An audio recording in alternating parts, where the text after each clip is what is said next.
పవన్ కళ్యాణ్కు BJP big shock ఇచ్చింది. తెలంగాణలో ఇకపై బీజేపీ ఒంటరిగానే పోటీ చేస్తుందంటూ తేల్చేసింది. ఈ సందర్భంగా తెలంగాణ రాష్ట్ర బీజేపీ అధ్యక్షుడు ఒక మీడియా సమావేశంలో చేసినటువంటి వ్యాఖ్యలు కూడా వైరల్గా మారాయి. ఇకపై తెలంగాణలో బీజేపీ ఒంటరిగానే పోటీ చేస్తుందంటూ ఏ పార్టీతోటి పొత్తులున్నవంటూ తెలంగాణ రాష్ట్ర బీజేపీ అధ్యక్షుడు ఎన్ రామచంద్రరావు సంచలనమైనటువంటి వ్యాఖ్యలు చేశారు. అంటే ఇదే సమయంలో అక్కడ ఉన్నటువంటి ఒక మీడియా ఛానల్ ప్రతినిధి కూడా జనసేన పార్టీతో పొత్తు ఉంటుందా అని అడగగా, జనసేన పార్టీ కావచ్చు ఏ ఇతర పార్టీలైనా సరే అవి ఎన్డీఏ పార్టీలో కూటమి భాగస్వామ్యంగా ఉన్నాయి. దీనిపై కేంద్రంలో పార్టీ పెద్దలు ఆలోచించి నిర్ణయం తీసుకుంటారు. కానీ తెలంగాణలో మాత్రం ఒంటరిగానే పోటీ చేస్తాం, ఏ పార్టీతోటి పొత్తులున్నవంటూ సంచలనమైనటువంటి వ్యాఖ్యలు చేశారు. అయితే ఇదే వ్యాఖ్యలు గతంలో అమిత్ షా కూడా చేశారు. అంటే అమిత్ షా కూడా ఒక మీడియా సమావేశంలో మాట్లాడుతూ రాబోయే ఎన్నికల గురించి ప్రస్తావిస్తూ ముందుగా పంజాబ్ తర్వాత తెలంగాణలో ఈ రెండు చోట్ల కూడా బీజేపీ ఒంటరిగానే ఎన్నికలకు వెళుతుందని చెప్పి స్పష్టంగా చెప్పారు. అయితే మన జూన్ 2వ తారీఖున తెలంగాణ ఆవిర్భావ దినోత్సవం సందర్భంగా జనసేన పార్టీ ఏర్పాటు చేసినటువంటి ఒక మీటింగ్కి సంబంధించి జనసేన పార్టీ కార్యకర్తలకు అలాగే తెలంగాణ వాదులకి మధ్య చిన్న వాగ్వాదం అయితే జరిగింది. అంటే ఆవిర్భావ దినోత్సవం రోజున అక్కడ జనసేన పార్టీ మీటింగ్ పెట్టడం, దాన్ని వ్యతిరేకిస్తూ తెలంగాణ వాదులంతా కూడా ఉద్యమించారు. ఈ క్రమంలో ఆ యొక్క మీటింగ్కి ప్రభుత్వం అనుమతి నిరాకరించింది. తర్వాత తన నివాసంలో ప్రెస్ మీట్ నిర్వహించినటువంటి జనసేన పార్టీ అధినేత పవన్ కళ్యాణ్ కూడా ఇకపై తెలంగాణ ఎన్నికల్లో తమ పార్టీ పోటీ చేస్తుందంటూ స్పష్టత ఇచ్చారు. ఆ సమయంలో కూడా ఎవరితోటన్నా పొత్తుగా వెళతారా లేకపోతే ఒంటరిగా పోటీ చేస్తారంటూ అక్కడ ఉన్నటువంటి మీడియా ఛానల్ ప్రతినిధులు అడిగినటువంటి ప్రశ్నకు సమాధానంగా ఒంటరిగా పోటీ చేస్తామన్నటువంటి స్పష్టత అయితే మాత్రం పవన్ కళ్యాణ్ ఇవ్వలేదు. మిగిలిన పార్టీలు తనతో కలిసి వస్తాయో లేదో తెలియదు అన్నారు. వాళ్ళు నాతో కలిసి వస్తారో నాకు తెలీదు, మేము మాత్రం అయితే ఎన్నికల్లో పోటీ చేస్తామంటూ చెప్పారు తప్ప మేము ఒంటరిగానే పోటీ చేస్తామని స్పష్టత అయితే మాత్రం ఆయన ఇవ్వలేదు. అంటే తెలుగుదేశం పార్టీ కానీ లేకపోతే బీజేపీ పార్టీ, జనసేన పార్టీ ఈ మూడు పార్టీలు కూడా అలయన్స్గానే ఉన్నారు. ఆంధ్రప్రదేశ్లో మూడు పార్టీలు కలిసి ఉన్నాయి. అదేవిధంగా తెలంగాణలో కూడా ఆ ఎన్నికల్లో పోటీ చేయాలంటే పవన్ కళ్యాణ్ ఒంటరిగా పోటీ చేస్తారా లేకపోతే అలియన్స్గా వెళ్తారన్న ప్రశ్నకు ఆయన అయితే స్పష్టత ఇవ్వలేదు.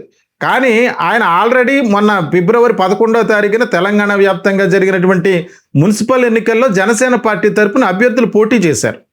సుమారు 332 వార్డుల్లో పోటీ చేసినటువంటి జనసేన పార్టీ అన్ని వార్డులు కలుపుకుని ఇంచుమించుగా 13,500 నుంచి 14,000 వరకు కూడా ఓట్లు తెచ్చుకున్నట్టుగా తెలుస్తుంది. కేవలం 2 వార్డుల్లో మాత్రమే జనసేన పార్టీ విజయం సాధించింది.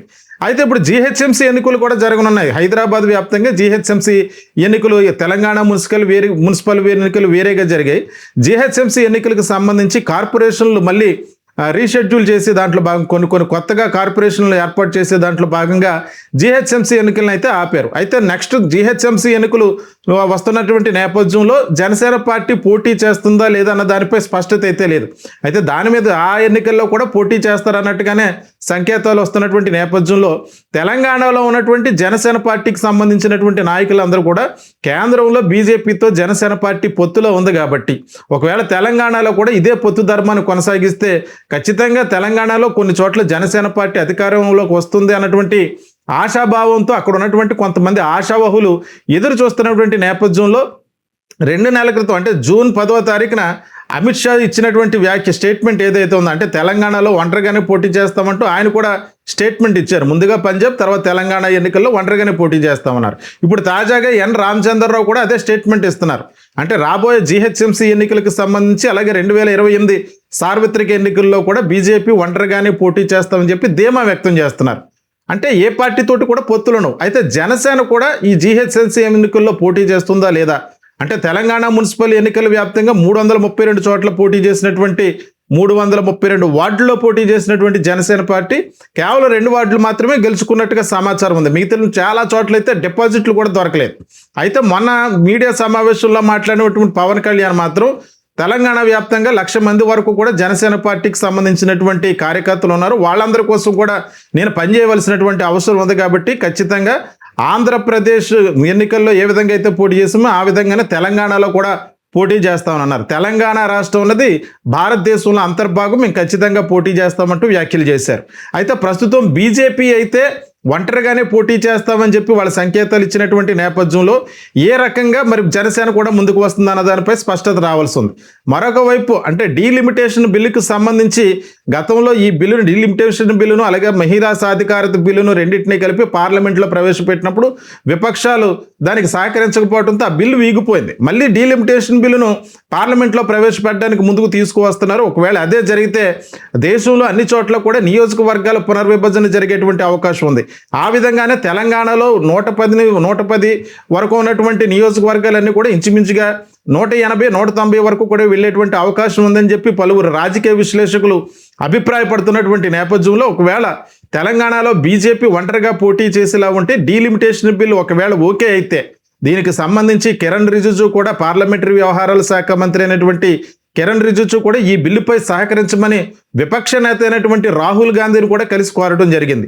అయితే ఒకవేళ డీలిమిటేషన్ బిల్ పాస్ అయితే గనక తెలంగాణలో ఒకవేళ బీజేపీ ఒంటరిగా పోటీ చేస్తే ఎన్ని స్థానాలు గెలుచుకోగలన్న దానిపై వారికి స్పష్టత ఉందా అన్నటువంటి అంశంపై పలువురు రాజకీయ విశ్లేషకుల అభిప్రాయం ప్రకారం ఒకవేళ అదే ధైర్యంతో తెలంగాణలో బీజేపీ ఒంటరిగా పోటీ చేసేటువంటి ధైర్యం చేస్తుందేమో అన్నటువంటి అనుమానాలు కూడా వ్యక్తం చేస్తున్నారు. అయితే జనసేన పార్టీకి సంబంధించినటు వరకు కూడా జనసేన పార్టీకి సంబంధించినటువంటి నాయకులందరూ కూడా తెలంగాణ వ్యాప్తంగా ఖచ్చితంగా కేంద్రంలో బీజేపీ అధికారంలో ఉంది కాబట్టి అటువంటి పార్టీతో పొత్తు పెట్టుకుని రేపు పొద్దున జీహెచ్ఎంసీ ఎన్నికల్లో కూడా ముందుకు వెళితే చాలా వరకు స్థానాల్లో బీజేపీ సహకారంతో కొన్ని స్థానాలైనా గెలుచుకుని జనసేన పార్టీ ద్వారా తమ అభ్యర్థులకు అక్కడ నిలబడితే సార్వత్రిక ఎన్నికల్లో కూడా జనసేన పార్టీ తరఫున ఎమ్మెల్యే అభ్యర్థులుగా నిలబడడానికి కొంతమంది ఆశావాహులు ఎదురు చూస్తున్నటువంటి క్రమంలో ఇప్పుడు జనసేన పార్టీకి సంబంధించి బీజేపీ తీసుకున్నటువంటి నిర్ణయం అక్కడ ఉన్నటువంటి జనసేన పార్టీ నాయకులపై నీళ్లు జల్లిందా, వాళ్ళ ఆశలపై నీళ్లు జల్లిందా, లేదు జనసేన పార్టీ ఒంటరిగానే